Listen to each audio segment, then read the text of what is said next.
Just patient. Sorry. Senator, you've got time for one more quick question. Answer in the back. Hey, answer in the back. But before I ask my question, just understand the importance, or at least my view of the importance of asking this question, because I've asked your office this question, and I've gotten a response, but I didn't actually get an answer. I went to your last town hall, but I only showed up an hour early, and the venue didn't have enough people. I drove 2.5 hours to get there and didn't get in. And I also understand I took a day of leave that day because you don't have town halls during times when people are at home. You have them when we're at work, during the work week. And I had to take leave today in order to get the answer, or at least pose the question to you. So that to me is my criticism of your venues that you choose, because you choose small venues like this. And I do thank you for actually having a town hall. Don't misunderstand it. But I do criticize your venues and your choice of time. Because to me, you have them during the day when either A, you get people that are unemployed, or B, people that are retired. People with day jobs, maybe people that work the night shift. But my question is in reference to this, sir, because understand, I'm a U.S. Army retired officer. And I retired in 2017, and I started working at the VA.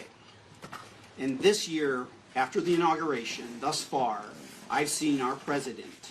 He's put forth executive orders. The first one being, I telework. And without reason or cause, he abolished all teleworking. That adds either a half an hour or an hour, because I work in Iowa City at the VA hospital. That hour adds an hour to my day going, because driving there takes a half an hour because I live a half an hour away, and then another half an hour to take a bus to get to the hospital, because if you've ever been to Iowa City, I went to the University of Iowa and graduated. It takes a half an hour to get from your parking place to the location where you're either working or if you're taking classes.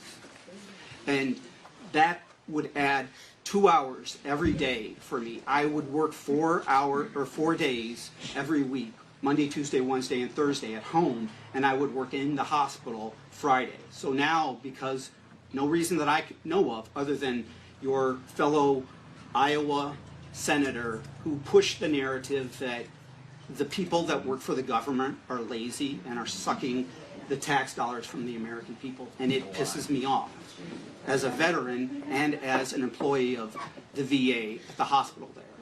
But after that, we got an email from OPM, the Office of Professional Management, or whatever it calls. We got an email very similar to the email that Musk sent Twitter, the fork in the road. And it said, you can resign now and get paid till September, or you can just keep working, but we can't guarantee your job here.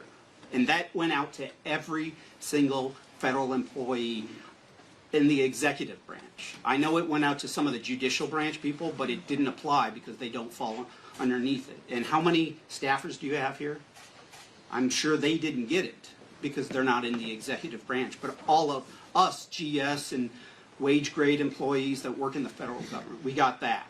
So I could have resigned. I didn't see a lot of intelligence being put into that, because basically we did have people resign because some of them were probationary employees. And the probationary employees, if you remember, were the first ones to get fired for cause.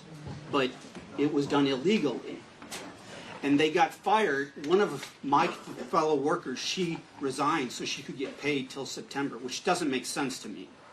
How are you being efficient, when you're letting all these people go home and they don't work? They stay on the books, so we can't hire anybody to replace them. And there's a hiring freeze, so we can't hire anybody for 90 days after that. But also after that, they did fire the probationary employees, which I found to be very troubling, because as my understanding, it's illegal because they fired them for cause. The AFGE, the American Federation of Government Employees, the union for the employees at the hospital here at the VA in Iowa City, they took them to court and they won.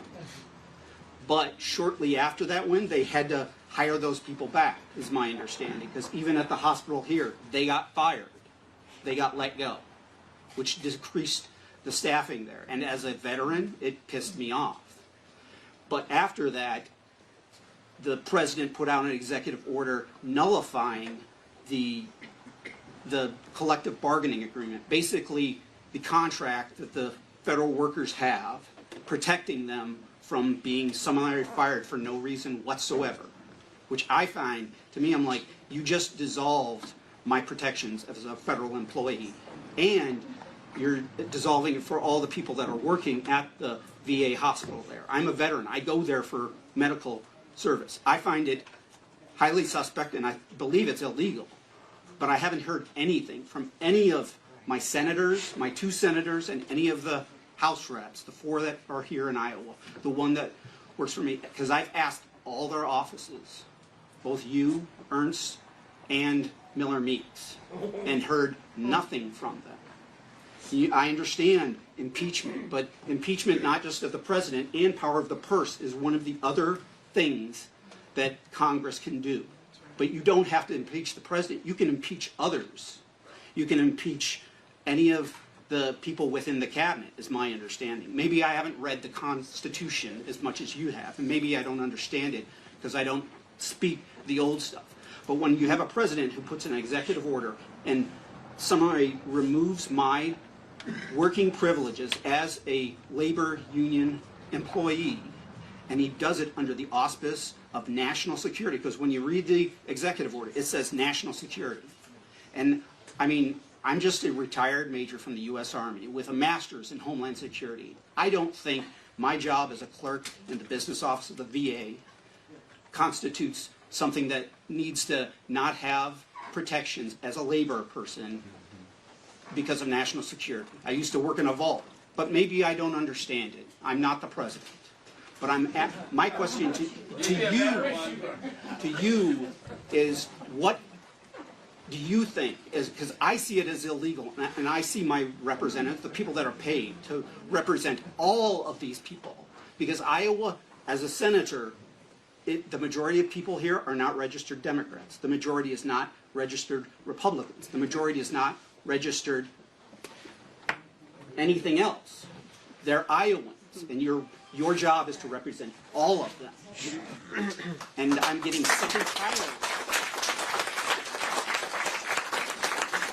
Because, like I said, to me, I'm like, I hear zero, as they say in the military, or nothing from any of them. They're willing to let him do it, whatever he wants, as POTUS. But some of the things he's doing are illegal. Yes. They're illegal.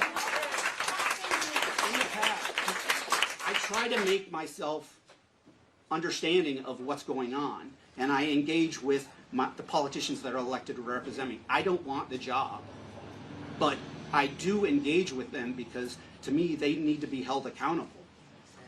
And right now, I don't see them being held accountable because they seem to represent the party more and the president. And the way our system of government, as the Constitution says, there's 3 branches of government: judicial, legislative, and executive branch.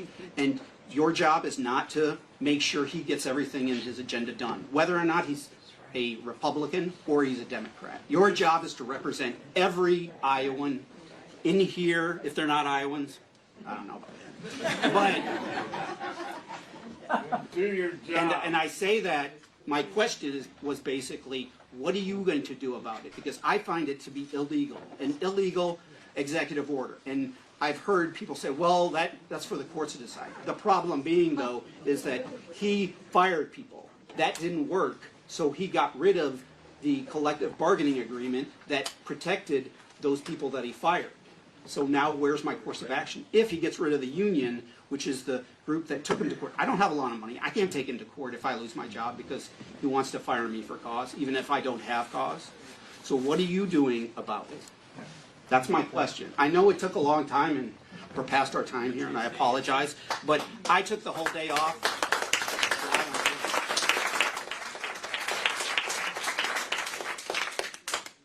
I'm going to answer answer your question, then I want to answer this criticism you gave about how I hold these meetings. I don't need an answer on that because I've complained about it before. I've complained about it to all my representatives, and that's how they do business. The courts are the arbiter in this, and some of them have stood against the president, and some of them have stood with the president. But in one case that you brought up about the probationary, the Supreme Court made a decision that he had the constitutional authority or the power to do that under the law or under the Constitution. He has the power to do that, sir, but what the courts didn't address is the fact that Let me... can I rebut, though? What they didn't address is that he fired them for cause, which it was not true. Okay. For 45 years, I've been doing my town meetings, county meetings this way. Some open town meetings like this. Last year, there were 33 of the counties had open town meetings. I went to about 10 high schools because kids under 18 years of age never come to a meeting like this. For the people that work, I go to either businesses or factories, and in the factories, if they'll shut down their assembly line and let people gather around me on the floor, I have a Q&A with those employees.